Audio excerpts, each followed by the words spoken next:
Everyone, कैसे हैं आप सभी लोग। आई होप आप सभी बढ़िया होंगे एंड अपनी प्रिपरेशन अच्छे से कर रहे होंगे। देखिए, आज के इस वीडियो में मैं आप सभी के लिए लेकर आई हूँ सेंसस 2011। जी हाँ, जनसंख्या की जो जनगणना हुई थी वो 2011 का। तो ये टॉपिक मुझे बताने की तो ज़रूरत नहीं है, क्योंकि आप सभी जानते हैं कि 2027 और 2028 में जनगणना होने वाली है और इसके बारे में हम डिटेल से इस वीडियो में जानेंगे। थोड़ा सा इंट्रोडक्शन सेंसस के बारे में हम पहले देंगे एंड देन आपको क्वेश्चंस के थ्रू सारी चीज़ें करवाएंगे। ठीक है, तो बहुत ज़्यादा इम्पॉर्टेंट हो जाता है, not for railway, not for SSC, all competitive exam में। तो चलिए आज के इस वीडियो को शुरू करते हैं एंड वीडियो पसंद आती है ना तो प्लीज़ आप लोग से भी हमारी रिक्वेस्ट है कि वीडियो को लाइक करके चैनल को सब्सक्राइब ज़रूर कर लीजिएगा and most important comment section में हमें बताइएगा कि आप और ऐसी वीडियोस चाहते हैं, किन टॉपिक्स पे चाहते हैं, ये सारी चीज़ें। ठीक है, कमेंट सेक्शन आप लोगों के लिए ही खुला है। ओके, सो चलिए फटाफट से वीडियो को स्टार्ट करते हैं एंड क्वेश्चंस कराने से पहले हम census 2011 and all about census के बारे में जानते हैं। देखिए, अगर मैं बात करूँ सेंसस की तो फर्स्ट ऑफ ऑल हमें ये जानना होगा कि सेंसस क्या है। राइट, सेंसस क्या है। One second. Okay, so first of all हम ये जानते हैं कि सेंसस, जिसे हम जनगणना बोलते हैं, वो क्या है। तो देखो, देश की पूरी आबादी की गिनती। ठीक है, जितने पॉपुलेशन है, तो पॉपुलेशन की गिनती तो होती ही है, साथ ही साथ पॉपुलेशन के अलावा इसमें सोशल, उनकी सामाजिक स्थिति, उनकी इकोनॉमिक एंड मोस्ट इम्पॉर्टेंट उनकी डेमोग्राफिक, भौगोलिक स्थिति, ये भी चीज़ उसमें गिनी जाती है। ठीक है, तो देश की पूरी आबादी की गिनती, सोशल, इकोनॉमिक एंड डेमोग्राफिक जानकारी कलेक्ट करना ही बेसिकली सेंसस कहलाता है, जनगणना कहलाता है। और ये हम सभी जानते हैं कि हर 10 साल पर होता आ रहा है। ठीक है, क्यों ज़रूरी है सेंसस, क्यों ज़रूरी है। अगर मैं बात करूँ सेंसस की तो ये क्यों ज़रूरी होता है, हर 10 साल पर क्यों ज़रूरी है सेंसस करना। तो इससे हमें पॉलिसीज़ बनाने में आसानी होती है, पॉलिसीज़ बनाने में, बजट जो हर साल तैयार किया जाता है और उस बजट के अकॉर्डिंग काम होता है कि हाँ, शिक्षा के क्षेत्र में इतने रुपए लगाने हैं इस साल, स्वास्थ्य के क्षेत्र में, मेडिकल फील्ड में इतने रुपए लगाने हैं। ठीक है, तो बजट बनाने में, इसके अलावा सीट तय करने में। अब सीट कौन सा, याद रखिएगा, लोकसभा का और राज्य की विधानसभा का, स्टेट लेजिस्लेटिव असेंबली। ठीक है, राज्यसभा नहीं होगा। ठीक है, तो लोकसभा का और राज्य की विधानसभा का। ठीक है, और most important reservation, SC ST, इन सारी चीज़ों का। तो इन सभी चीज़ों के लिए ये सेंसस ज़रूरी होता है।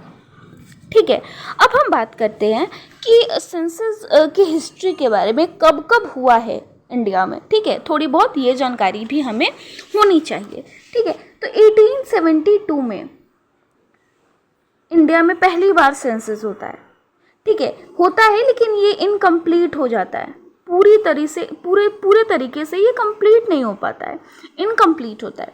फिर दोबारा से 1881 में लॉर्ड रिपन के टाइम पे दोबारा से सेंसस होता है, जनगणना होता है भारत का। ठीक है, और ये कंप्लीट होता है।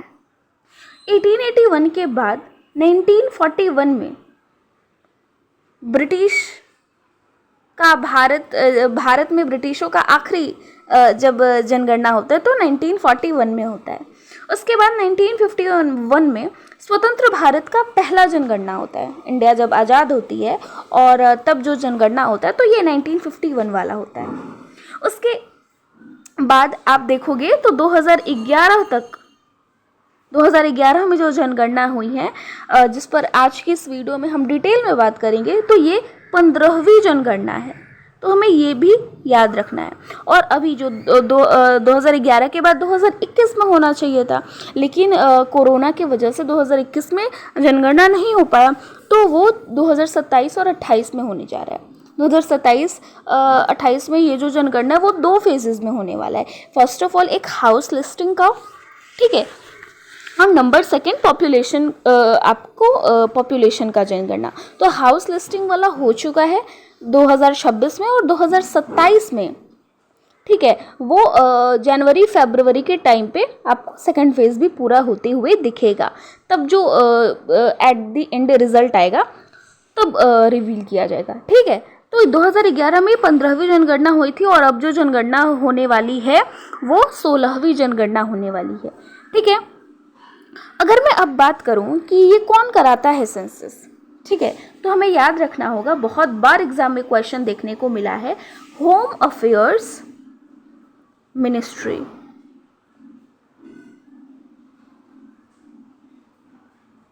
ठीक है। होम अफेयर्स मिनिस्ट्री जो है वो सेंसस कराता है। और किस एक्ट के तहत? तो सेंसस एक्ट 1948 के तहत। ओके, चलिए अब हम बढ़ते हैं अपने क्वेश्चन की तरफ। तो मैंने आपको सारे के सारे इंट्रोडक्शन दे दिया है सेंसस के बारे में, ठीक है। तो फटाफट से क्वेश्चन को सॉल्व करते हैं, ठीक है। वीडियो पसंद आ रही है ना, तो प्लीज़ लाइक करके चैनल को सब्सक्राइब ज़रूर कर लीजिएगा। Okay, question number first start करते हैं। 2011 की जनगणना के अनुसार भारत की दशकीय जनसंख्या वृद्धि दर जो 2001 से लेकर 2011 तक हुई कितनी थी, ठीक है। हमें क्या बताना है? भारत की दशकीय जनसंख्या वृद्धि दर 10 साल में जनसंख्या जो है वो कितने % से इंक्रीज हुई है, ठीक है। According to census 2011 what was India's decadal population growth rate, ठीक है। तो हमें ये चीज़ें बतानी है।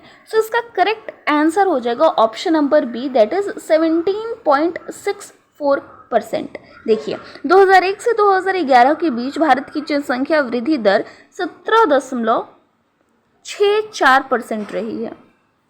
वहीं अगर मैं बात करूं 1991 से 2001 के बीच, तो वो 21.54% रही, ठीक है। तो इसके कंपैरिजन में तो ये कम ही है, ठीक है। हालांकि ये परसेंटाइल भी ज़्यादा है, लेकिन कंपैरिजन तो इसकी कंपैरिजन करो तो कम है, ठीक है। अब हमें ये देखना होगा कि 2027 में जो जनसंख्या, जो सेंसस कंप्लीट होगी, जो जनगणना कंप्लीट होगी, वो कितने % से इंक्रीज़ हुई है, कुछ कमी या फिर कुछ चीज़ें आई हैं या नहीं, या फिर इंक्रीज़ हुई है, ठीक है। चाइना की टक्कर में तो हम आ ही गए हैं जनसंख्या के मामले में। ओके, नंबर क्वेश्चन 2 बोल रहा है 2011 की जनगणना के अनुसार सर्वाधिक जनसंख्या घनत्व वाला राज्य कौन सा है?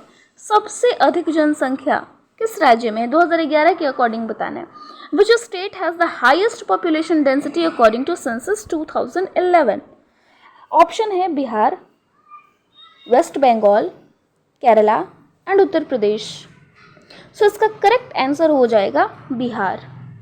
बिहार जो एक बीमारू राज्य है, ठीक है, तो उसकी जनसंख्या घनत्व जो है वो 1106 व्यक्ति प्रति वर्ग किलोमीटर है, ठीक है, जो राज्यों में सबसे अधिक है, ठीक है। तो ये चीज़ें हमें याद रखनी है। नेक्स्ट क्वेश्चन है 2011 की जनगणना के अनुसार किस राज्य का लिंगानुपात सबसे अधिक था, ठीक है। सेक्स रेशियो हमें बताना है। Which state had the highest sex ratio according to census 2011, ठीक है। तो केरला यहाँ पर करेक्ट ऑप्शन हो जाएगा। देखिए लिंगानुपात कहने का क्या मतलब है, सेक्स रेशियो कहने का क्या मतलब है कि 1000 पुरुष पर कितनी महिलाएं हैं, ठीक है, 1000 पुरुष पर कितनी महिलाएं हैं। तो केरला में जो था ना 1000 पुरुष पर 1084 महिलाएं थी उस टाइम पे, 2011 के टाइम पे। तो ये काफ़ी अच्छा रेशियो है, राइट। तो ये चीज़ें आपको ध्यान में रखनी है कि केरला इसका आंसर होगा। नेक्स्ट क्वेश्चन है 2011 की जनगणना के अनुसार भारत में बाल लिंगानुपात 0 से 6 वर्ष के जो बच्चे हैं वो कितने थे? ठीक है, बाल लिंगानुपात, अब बच्चों में बताना है हमें लिंगानुपात, सेक्स रेशियो। ठीक है, कि 1000 मेल चिल्ड्रन पे कितनी फीमेल्स हैं, ठीक है, या फिर कितनी फीमेल्स थी एट दैट टाइम। 2011 का बात हो रहा है। What was the child sex ratio 0 to 6 years in census 2011? So इसका करेक्ट आंसर हो जाएगा ऑप्शन नंबर बी 919। ठीक है, 1000 मेल चिल्ड्रन पे 919 फीमेल चिल्ड्रंस हुई हैं। ठीक है, तो ये चीज़ें आप ध्यान में रखिएगा। बाल लिंगानुपात घटकर जो है वो 919 हो गया, जो चिंता का विषय है। ठीक है, नेक्स्ट क्वेश्चन है 2011 की जनगणना के अनुसार किस राज्य की साक्षरता दर सबसे कम थी? साक्षरता दर जिसे हम लोएस्ट लिटरेसी रेट बोलेंगे। ठीक है, जो अशिक्षित राज्यों की गिनती में है। ठीक है, तो 2011 की जनगणना के अनुसार देखो बिहार राज्य है। बिहार अशिक्षित था उस टाइम पे, अभी तो फिलहाल बहुत शिक्षित हुआ है, लेकिन कंपैरिजन थोड़ा सा इसका भी लो है। बट बिहार उस टाइम पे अशिक्षित था, इसलिए उसकी जनसंख्या वृद्धि दर ज़्यादा थी। तो ये आप डायरेक्टली बता सकते हो कि जो राज्य अशिक्षित है जनसंख्या उसी की बढ़ रही है। ठीक है, तो यहाँ पर ऑप्शन नंबर बी करेक्ट हो जाएगा। बिहार की साक्षरता दर की अगर मैं बात करूँ तो वो 61.80% थी। ठीक है, जो सभी राज्यों में भारत की सबसे कम थी। ठीक है, तो हमें ये चीज़ें पता होनी चाहिए। 2011 की जनगणना के अनुसार भारत की शहरी अर्बन जनसंख्या लगभग कितनी थी? हमें शहरी बताना है, रूरल नहीं बताना है, ग्रामीण नहीं बताना है। ठीक है, तो शहरी जो जनसंख्या थी 2011 के अकॉर्डिंग वो थी 31.16%। और आप भी जानते हो कि 2027 में जो जनगणना होगी, जाहिर सी बात है इस परसेंटाइल में हमें वृद्धि देखने को मिलेगी, क्योंकि अब लोग ग्रामीण इलाकों से शहरी इलाकों की तरफ भाग रहे हैं। अब चाहे वो शिक्षा के क्षेत्र में हो, चाहे वो स्वास्थ्य के क्षेत्र में, या फिर अच्छी फैसिलिटी लाइफ स्टाइल के क्षेत्र में हो, या फिर व्यवसाय के क्षेत्र में। ठीक है, तो हमें ये चीज़ें ध्यान में रखनी होंगी। यहाँ पर हो जाएगा correct option number C, that is 31.16%।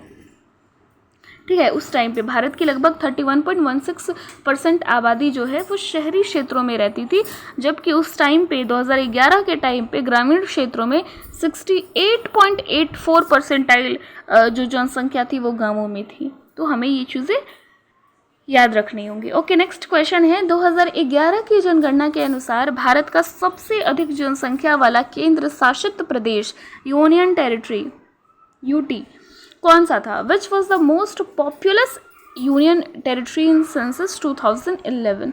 ठीक है, तो हमें दिल्ली याद रखना है। ठीक है, दिल्ली एनसीआर। ठीक है, दिल्ली जाहिर सी बात है भारत की राजधानी है, और वहाँ पर जनसंख्या जो है वो काफ़ी ज़्यादा है। 2011 के अकॉर्डिंग दिल्ली की जनसंख्या लगभग 1.68 करोड़ थी, जो सभी केंद्र शासित प्रदेशों में सबसे अधिक थी। ठीक है, तो आप लोगों के लिए एक होमवर्क है, आप सभी कमेंट सेक्शन में हमें बताइएगा कि अभी वर्तमान में भारत में कितने केंद्र शासित प्रदेश हैं।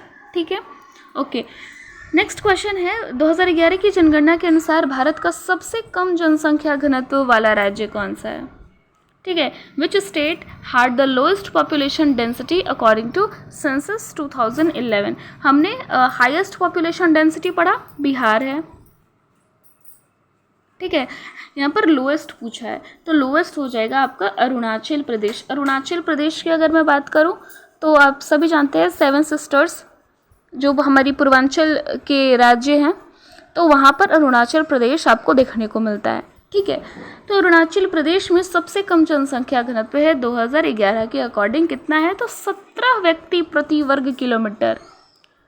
ठीक है, हमें ये चीज़ें पता होनी चाहिए कि 17 व्यक्ति ही एक वर्ग किलोमीटर में वहाँ पर निवास करते थे उस टाइम पे। ओके, नेक्स्ट क्वेश्चन है 2011 की जनगणना के अनुसार भारत में पुरुष साक्षरता दर कितनी थी? पुरुष साक्षरता दर बताना है। ठीक है, male literacy rate according to census 2011, तो मेल लिटरेसी रेट जो थी वो 82.14% थी 2011 की जनगणना के अनुसार। ठीक है, पुरुष साक्षरता दर 82.14% थी, जबकि महिला साक्षरता दर जो थी वो 65.46%। तो हमें ये चीज़ें याद रखनी है। क्वेश्चन एक का पूछा है, हमें जानकारी दोनों का रखना है, क्योंकि अगली बार क्वेश्चन में ये भी देखने को मिल सकता है। ठीक है, हालांकि 2027 में जो जनगणना होने वाली है उसमें परसेंटाइल इंक्रीज़ होगा, क्योंकि शिक्षा का स्तर जो है वो काफ़ी ज़्यादा इंक्रीज़ हुआ है इंडिया में। ओके, नेक्स्ट क्वेश्चन है 2011 की जनगणना के अनुसार निम्नलिखित में से कौन सा क्रम सही है?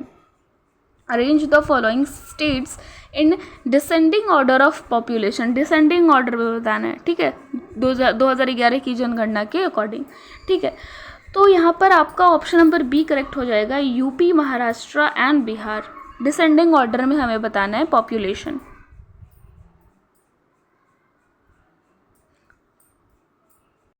ठीक है, तो इसका करेक्ट ऑप्शन हो जाएगा ऑप्शन नंबर बी। 2011 की जनगणना के अनुसार शीर्ष 3 सर्वाधिक जनसंख्या वाले राज्य यूपी, महाराष्ट्र और बिहार थे। ठीक है, सबसे ज़्यादा UP and then Maharashtra and then Bihar. Okay, next question है भारत की जनसंख्या 2011 के अकॉर्डिंग विश्व की कुल जनसंख्या का लगभग कितना % था? ठीक है, तो हमें ये चीज़ें भी पता होनी चाहिए विश्व के अकॉर्डिंग। तो इसका करेक्ट ऑप्शन हो जाएगा option number B, that is 17.5%। मतलब विश्व में जितनी आबादी है, विश्व में जितनी जनसंख्या है, उस विश्व की जनसंख्या का 17.5%, 17.5% जनसंख्या जो है वो भारत में निवास करती है। तो ये काफ़ी बड़ा अमाउंट है, राइट। तो यहाँ पर ऑप्शन नंबर बी आपका करेक्ट हो जाएगा, विश्व की कुल जनसंख्या का 17.5%। ठीक है, 2011 की जनगणना के अनुसार अगर मैं नंबर्स की बात करूं तो भारत में 121 करोड़, लगभग 121 करोड़ जनसंख्या थी उस टाइम पे, जो कि विश्व की कुल जनसंख्या का 17.5% थी। ओके, नेक्स्ट क्वेश्चन है 2001 से 2011 के दशक में भारत की जनसंख्या वृद्धि दर कितनी थी? भारत की। ठीक है, What was India's decadal population growth rate 2001 to 2011? तो यहाँ पर 17.64%। ये क्वेश्चन रिपीट हो गया, तो आप सभी इसका आंसर जान चुके होंगे। ओके, नेक्स्ट क्वेश्चन है 2011 की जनगणना के अनुसार सबसे अधिक जनसंख्या वाला, ये क्वेश्चन तो रिपीट हो गए हैं, बिहार इसका करेक्ट आंसर हो जाएगा। ओके, नेक्स्ट क्वेश्चन, ये सारे क्वेश्चंस रिपीट हो गए हैं आई थिंक यहाँ से। ओके, 2011 की जनगणना के अनुसार किस केंद्र शासित प्रदेश का लिंगानुपात सबसे अधिक था? विच union territory had the highest sex ratio in census 2011? ठीक है, तो यहाँ पर पूछा है कि यूनियन टेरिटरी। ठीक है, तो हमें ये चीज़ें पता होनी चाहिए। इसका करेक्ट आंसर हो जाएगा पुडुचेरी। ओके, पुडुचेरी का जो लिंगानुपात था उस टाइम पे वो 1037 था, जो सभी केंद्र शासित प्रदेशों में सबसे अधिक था। ठीक है, उसके बाद 17 क्वेश्चन भी हमने कर लिया है।